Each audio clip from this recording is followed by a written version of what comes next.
This is Sales Unfiltered, a Fastcast where we break down the things that actually make a difference to winning in sales. No BS, no boring theory, just real talk, real tactics, real results. I want to talk about what I think is probably the most feared moment for a lot of salespeople in the sales cycle, which is objection handling. Sometimes they have real concerns, and sometimes it's masking something else that's going on. The one that is a killer and a lot of salespeople miss, which are the silent objections. You know, when you're looking around the room and they're not that engaged, or you saw as you were presenting to someone, them give you kind of a look or something like that, you should have noted in your head, that guy has an objection. So when you ask, are there any issues, any questions that you'd like to talk, and they don't say anything, that's a silent objection. You have a tactic that I love, like to deal specifically with is like silent objections, when things are not being said. Yeah, if they don't tell me what their silent objection is once I ask, I offer it up as something I might have heard before.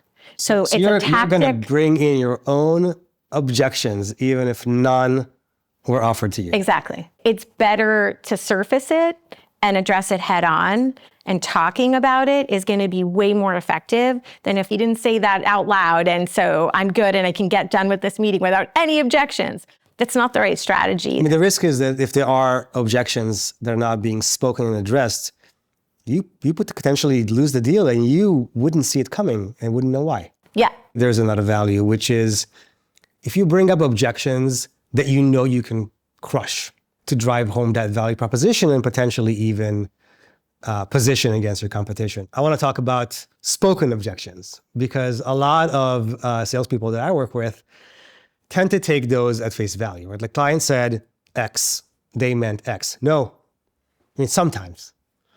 But often, I mean, in my experience, they're not telling you the underlying reason.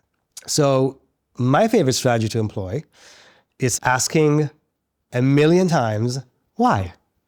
All right, so it goes something like this. Oh, we don't do IT integrations.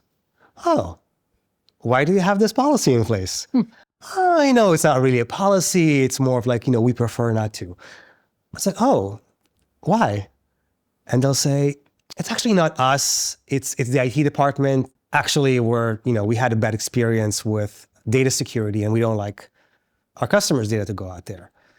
Or we just don't have the resources. I mean, and those are the underlying concerns that we can solve for, that we can work on and neutralize. Obviously, objections come in all forms, but sometimes you have super passionate objectors in the room, right? Like they just will latch on, right, to that objection and they will not let go. No. It might impact them personally in some way. And if you give them a little empathy and try to address them directly, but say to them, you're bringing up really good points. So if we can just keep the conversation going so everybody else in the room can get what they need to get out of this time, you and I can spend time after the meeting. Very lovingly, you are moving them out of the way, out of the flow of the meeting and parking them off to the side. It's really hard for someone who is being kind of jerky to continue to do that when you're showing them kindness. I hear you. And I agree. But also, I mean, sometimes you just have to shut it down. Sometimes you have to do the exact opposite and just neutralize them firmly, respectfully, but firmly in the meeting so they don't derail the whole thing. You have a finite amount of time with this audience, and if they are robbing you from that time, then you have to take control of the situation. The last thing I'll say that we didn't really touch on, but I think is important, is that sometimes salespeople with objections try to neutralize every one of them. Sometimes it's actually really powerful to let it be. Your solution is not perfect. And if you expose that honesty, then they are more likely to trust you. So in everything that we talk about in the kind of selling that you and I do, you have to be authentic. Yeah. You have to be honest. I know that you wanted to say the last word, but now I do. Okay, go. No, it's such Objection overruled. I mean, it's funny. I mean, the point about authenticity is so cool. As I think about these episodes we're recording, that word always comes up. And that seems to be kind of the line across everything, I guess, that we're preaching here is just be authentic.